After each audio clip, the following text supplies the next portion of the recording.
RPGAD 2024, ça c'est pas plate. Salut Rouledé, Papa DM qui vole l'intro à Monsieur Bégin de la chaîne Let's Bégin. Allez vous abonner. Aujourd'hui, jour 22, Yannick, comment tu traduirais ça? Donc, un notable non-player character, un personnage non-joueur notable, Notable. intéressant, Oh oui. révolutionnaire. Qui a changé l'univers du jeu de rôle. Exactement. Donc, je vais commencer. Bien sûr. Euh, Moi, j'ai noté le narrateur parce que Ah, le j'ai narrateur. tellement aimé ce personnage non-joueur-là. Je vous situe, c'était dans notre campagne de Vasgrim où les joueurs, à un certain moment où ils doivent un peu avoir la révélation de ce qu'ils peuvent faire. Donc, ils ont quitté une espèce d'espace de prison où ils allaient être exécutés et se retrouvent dans une espèce d'immense construction qui était camouflée. Et à l'intérieur, euh, ils ont une révélation leur disant qu'ils auraient dû avoir déjà sauvé l'univers et qu'il y a quelque chose qui les a mis un peu off-track, mais qui ont encore le potentiel de sauver l'univers. Donc, c'est ainsi qu'ils apprennent qu'ils vont avoir un rôle clé à jouer.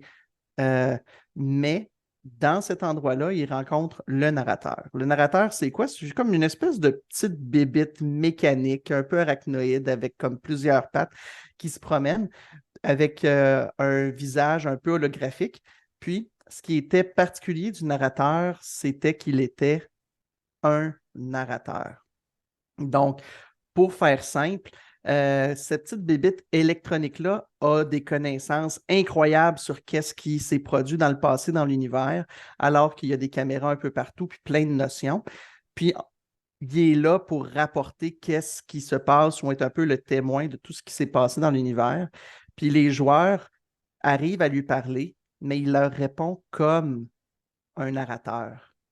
Donc, si les joueurs demandent, je me demande comment on pourrait faire pour ouvrir la porte, ben, le narrateur va répondre, se demande-t-il en contemplant une immense porte dont la serrure est évidemment à tel endroit?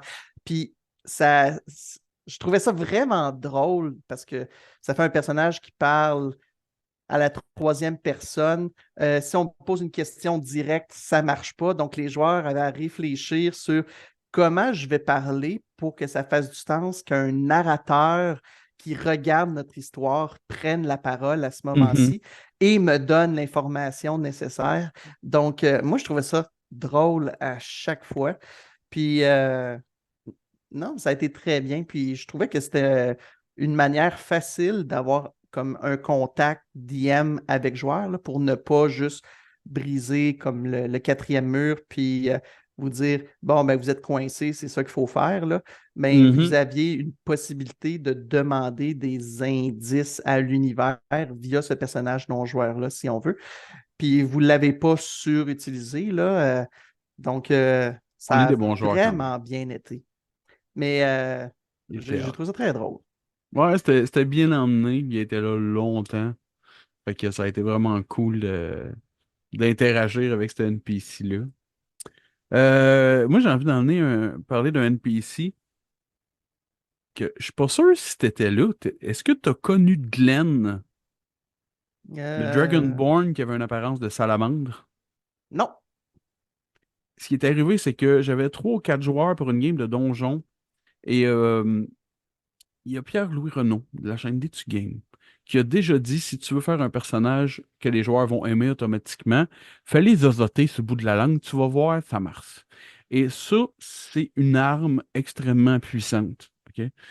À chaque fois que j'utilisais ça, ça a bien été. Et là, les joueurs ont décidé d'engager un mercenaire, question de faire en sorte d'être mieux équipés parce que c'est tout plus des jaseux puis des magiciens, ils n'ont pas de bras, tu sais.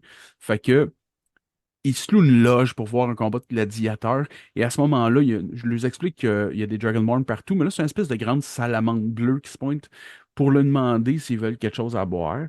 Puis là, ben, ils partent en roleplay. Ouais, ben, qu'est-ce que t'as, toi, sur le menu? Puis moi, dans la panique de créer un NPC rapidement, qu'est-ce que j'ai fait? Eh bien, vous pouvez rapidement voir sur la carte qu'il y a différentes sortes de cidres. Et là, je commence à parler en zozotant. Et là, les joueurs le font parler parce qu'ils trouvent ça drôle. Et là, il décide de convaincre la salamandre de s'inscrire pour aller dans l'arène. Fait que là, secrètement, j'ai toujours rêvé d'être un très grand combattant, mais je n'ai jamais eu le courage d'aller me battre contre ces gens-là. Et là, j'embarque là-dedans et je finis par l'envoyer sur l'arène. Et là, je lui dis, les gars, j'aime pas ça dire que je simule un combat, mais j'avais monté différents trucs pour vous autres. Mais là, vous envoyez un dos à votre place. Regardez, je vais juste rouler des dés pour voir c'est quoi l'issue du combat. Bon, j'avais demandé eux rouler des dés contre moi, je ne sais plus, mais je sais que Glenn, cette salamandre, a une succession de vins naturels contre toute attente. Il a battu toutes les odds. On chié là sur genre sur 7 jets, il y a eu 4 vins naturels, dont 3 collés. Une méchante niaiserie. Et là, Glenn s'est ramassé à être convaincu qu'il avait un destin extraordinaire. Et il a suivi le groupe de joueurs pendant 10-15 sessions. J'avais monté son personnage parce que il était vraiment cool, Glenn. Là, pour vrai, je l'aimais bien ma salamandre ninja. Fait que voilà. C'était mon NPC. Zozotez, les amis. Vous allez voir. Les joueurs aiment ça. Ça règle tous les problèmes. Donc, bonne journée et à demain.